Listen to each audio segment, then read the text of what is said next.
Hello hello সবাইকে জানাই আমার নতুন ভিডিওতে ওয়েলকাম। গতকাল মানে কালী পুজোর পরের দিনকার আমরা দুইজন, আমি আর সৌরভ, বেরিয়েছিলাম ওর ঠাকুর দর্শন করতে, মানে বিভিন্ন প্যান্ডেল। দুর্গা পুজোতে বেরাই প্যান্ডেল দর্শন করতে, আর কালী পুজো কী দোষ করলো বলুন। বেরিয়েই প্রথম প্যান্ডেলটারই খুব সুন্দর দর্শন হলো, আরতি হচ্ছিল। তারপর বাঁ দিক ডান দিক অনেক অনেক কালী পুজো হয়েছিল, অনেক আবার থিম প্যান্ডেলও করেছিল, বেশ সুন্দর। ওই বাইরে থেকে টুকটাক দেখেই আমরা চলে গেলাম। ভিতরে খুব কম প্যান্ডেলেই ঢুকে ঢুকে দেখেছি। আসলে আমরা যাচ্ছি হলো শ্মশান কালী দেখতে। আমাদের বাড়ির সামনে যে শ্মশানটা আছে, মহাশ্মশানটার নাম হলো কেওড়াতলা মহাশ্মশান, তো সেখানে বড় করে পুজো হয়। তো পুজো দেখতে গিয়েই দেখি বাদিকে মহীশূর উদ্যান বলে একটা উদ্যান আছে। এটা 2000 সালে নির্মিত হয়েছে, আর আমি এসছি এখন। মানে আমি জানতামই না যে এরকম একটা উদ্যান বলে কিছু আছে, আর সেখানে মানুষজন ঘুরতে যায়। ভাবুন একবার, আমি নাকি কলকাতা ঘুরে দেখিনি, আমি নাকি বিদেশ ঘুরতে যাব। তো ভালোই লাগলো বেশ। ভেতরটা একটা মন্দির আছে, কি মন্দিরে কি মূর্তি আমি ঠিক বুঝলাম না। যদি কেউ জেনে থাকো তাহলে প্লিজ কমেন্ট সেকশনে একবার লিখে জানিয়ে দিও। ছোট্টর মধ্যে পার্কটা বেশ ভালোই লাগলো। আর এই দেখুন, এইটা হলো শ্মশান কালীর লাইন, দেখেছেন? দুর্গাপুজোর থেকে কিছু কম মনে হচ্ছে? আর ভেতরটা কি সুন্দরটাই না করেছে। আমরা এখানে একটু নিজেদের ভিডিওগ্রাফি করলাম, আর ভীষণ সুন্দর। দাঁড়ান সামনেটা দেখাই, আরও সুন্দর করেছে। দেখেছেন কি সুন্দর লাইটিং করেছে। তবে কি জানেন বলুন তো, এই লাইটিং ফাইটিং কিন্তু কিচ্ছু নয়। যখন আপনি শ্মশান দেবী মায়ের রূপটা দেখবেন, তখন এই সব লাইটিংগুলো ফিকে পড়ে যাবে। এই প্যান্ডেলের মধ্যেই উনি আসন্ন। দেখেছেন আমাদের মায়ের রূপ? ঠিক বললাম কি না?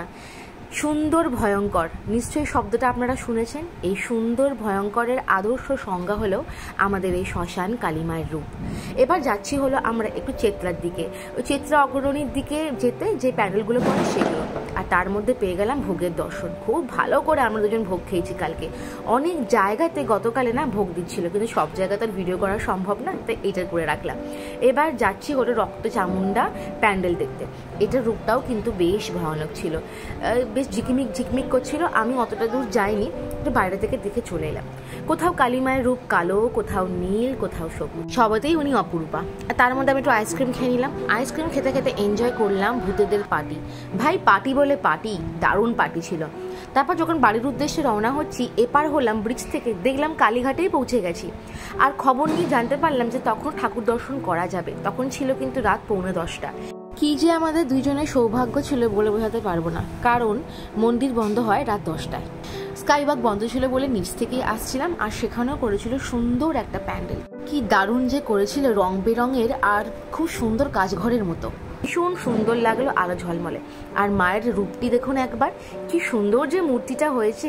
এখানে আবার রূপলি কালার। এরপর প্যান্ডেল থেকে বেরিয়েই দেখি বেশ একটা ভালো স্টেজ শো হচ্ছে, আর সব কিশোর কুমারের গান চলছে।